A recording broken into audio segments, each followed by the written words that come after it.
When I came in and I started seeing you, I started talking to people, and at first I didn't recognize a couple of you. I have to tell you the truth.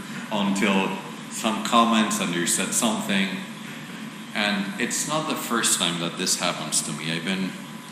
I've been helping at Mass at a couple parishes during the pandemic, especially at St. Augustine, right next to where I was at Seppi. And so there's lots of people in the neighborhood that I know. But it's a very strange feeling for the priest from the altar looking at the congregation, everyone with their face coverings. It is like, yeah, es un espectáculo. Truly. But the thing is that you don't recognize the majority of the people. You don't. And the thing is that made me start reflecting on the reality of looking at people and not being able to recognize them. And the thing is that there's a truth, a theological truth behind what I was reflecting. And this is my message for you today, which is just like the gospel is saying, this is not revealed to the wise or the learned, but to those who are like children. And it happened at Mass at St. Augustine. I was greeting a family. Everyone was wearing their masks, and I didn't recognize them. And I told them, because they were taking for granted that I knew who they were, and I didn't. But then they tell me, Father, we're blah, blah, blah, and el niño viene y dice, tú no nos reconoces, pero Dios sí. Boom. That stuck in my mind. And the readings of that day were talking about, this was a couple Sundays ago, and even last Sunday, but a couple Sundays ago, talking about the new creation and how creation is yearning como una mujer que va a dar a luz con dolores de parto.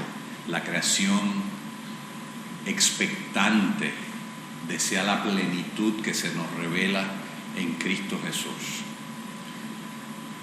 Where am I going with this? The thing is that sin has put a mask on us. Sin, the reality of darkness and sin in our lives, has hidden our true identity. It has hidden our true identity of being children of God. And we wander during our lives, walking in darkness, not recognizing the true identity of others as sons and daughters of God. And that's why we mistreat people, and we don't, because we don't see evidently the image of Jesus in others, which we should. And Jesus tells us, right? Every time, like when you feed the hungry, when you give to drink to the thirsty, when you clothe the naked, when you welcome the stranger, blah, blah, blah, that you're welcoming me, you're feeding me. And the reality of sin blocks our view from seeing the face of Jesus in others, the image of Jesus, and our true identity as sons and daughters of God.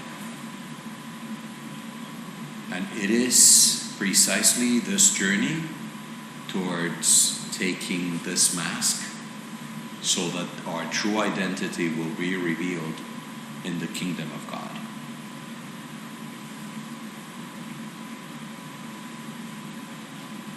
So all this wearing masks has made me reflect on this reality. And looking at others, even praying, like, may I see this person just as you, O Lord, you see this person and you see in this person the image of your Son. Because you created this person in the image of your Son. May I see that.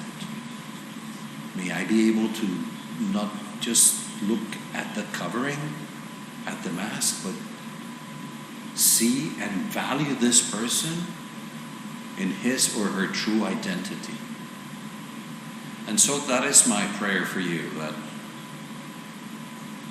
in a very concrete way, as we encounter others, especially those that we do not know, and that sometimes we have some prejudice towards others that are not like we are, we may be able to see deeper and see their true identity, that God might reveal to us that true identity, that they're sons and daughters of God. And if we all did that, our world would be so different.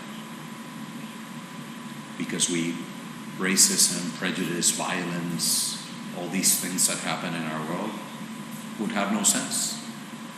Because we would value others for their true value as sons and daughters of God. So this is my prayer for you, that we might be able to do this in a very, very concrete way. Amen.